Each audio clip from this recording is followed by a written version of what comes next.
आप लोग जो जानना चाह रहे थे कि क्या KL Rahul royal Challengers Bangalore जा रहे हैं, इसको लेकर के अब एक पुख्ता डेवलपमेंट है। आज रॉयल चैलेंजर्स बैंगलोर का एक ट्वीट आया, लखनऊ सुपर जायंट्स उस ट्वीट के बाद पूरी तरीके से चुप है। उन्होंने केएल राहुल को सेलिब्रेट करने के लिए कुछ भी दर्ज नहीं किया है अपने सोशल मीडिया अकाउंट पे, जबकि बहुत सारे लोग रॉयल चैलेंजर्स बैंगलोर की पोस्ट के नीचे इस तरह की बातें कह रहे हैं, कर रहे हैं कि क्या ये एक इशारा है कि केएल राहुल जो है वो रॉयल चैलेंजर्स बैंगलोर के, कुछ लोग कप्तान बोल रहे हैं, कुछ लोग खिलाड़ी के तौर पर जुड़ने को बोल रहे हैं। देखो, पॉसिबिलिटी तो है बॉस, इसकी पॉसिबिलिटी है। केएल राहुल हमेशा से इंटरेस्ट दिखाते आए थे और इसके साथ साथ अभी भी उनके पास ऑप्शन है, क्योंकि लखनऊ सुपर जायंट्स उन्हें रिटेन एज अ कैप्टन नहीं करने का फैसला कर चुकी है। वो एज अ प्लेयर उनके साथ रहना चाहते हैं, इस पर भी अभी क्लैरिटी नहीं है। केएल नहीं रहना चाहेंगे। अगर वो चाहेंगे भी लखनऊ सुपर जायंट्स वाले कि केएल एज अ प्लेयर रहे, तो केएल एज अ प्लेयर नहीं रहना चाहेंगे। केएल के पास 2022 में, मैंने आपको पहले भी बताया कि चेन्नई सुपर किंग्स की कप्तानी करने का ऑफर था, लेकिन किन्हीं कारणों की वजह से केएल ने वो जो ऑफर था उसे एक्सेप्ट नहीं किया।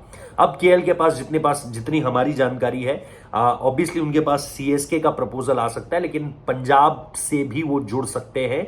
और पंजाब से भी अगर वो नहीं जुड़े तो रॉयल चैलेंजर्स बैंगलोर को लेकर के उनकी अपनी इच्छा बहुत पहले से है। रॉयल चैलेंजर्स बैंगलोर भी एक कप्तान तलाश रही है। फैफ डुप्लेसी के साथ काफी हद तक पॉसिबिलिटी है कि वो नहीं जाएंगे, और वो एक ओपनर भी तलाश रहे हैं और एक विकेट कीपर भी तलाश रहे हैं, क्योंकि दिनेश कार्तिक जा चुके हैं। ऑब्वियसली फैफ जाएंगे तो ओपनर की तलाश भी शुरू होगी। और इन तीनों रोलों में अगर आप किसी एक आदमी को सीधे जुड़ता हुआ देखते हो तो वो केएल राहुल है। हालांकि मैंने आपको पहले भी बताया कि ईशान किशन भी उनकी लिस्ट में है, सर्चिंग लिस्ट में, और ध्रुव जुरैल भी है, क्योंकि विकेट कीपर बैटर्स को लेकर के वो सबसे ज्यादा इस वक्त पर इंटरेस्टेड है रॉयल चैलेंजर्स बैंगलोर। कप्तान भी उन्हें चाहिए, जिसमें सूर्य कुमार यादव, श्रेयस अय्यर, इन सारे नामों का जिक्र हो रहा है और इनकी पॉसिबिलिटी है।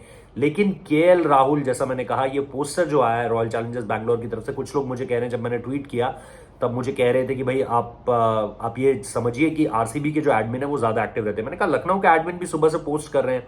लखनऊ के एडमिन ने भी शुभमन गिल की सेंचुरी और हाफ सेंचुरी, उन चीजों को लेकर के बात की है, तो फिर इस पर एक पोस्ट आना तो बनता था, क्योंकि आपके तो कैप्टन है। और यार, आईपीएल फ्रेंचाइजीज किस तरीके से चलती है आपको खुद पता है कि अगर 15 में भी स्क्वाड अनाउंसमेंट में नाम आया आपके खिलाड़ी का, तो वो बड़ा चढ़ाकर बताते हैं, बहुत बढ़िया तरीके से प्रेजेंट करते हैं।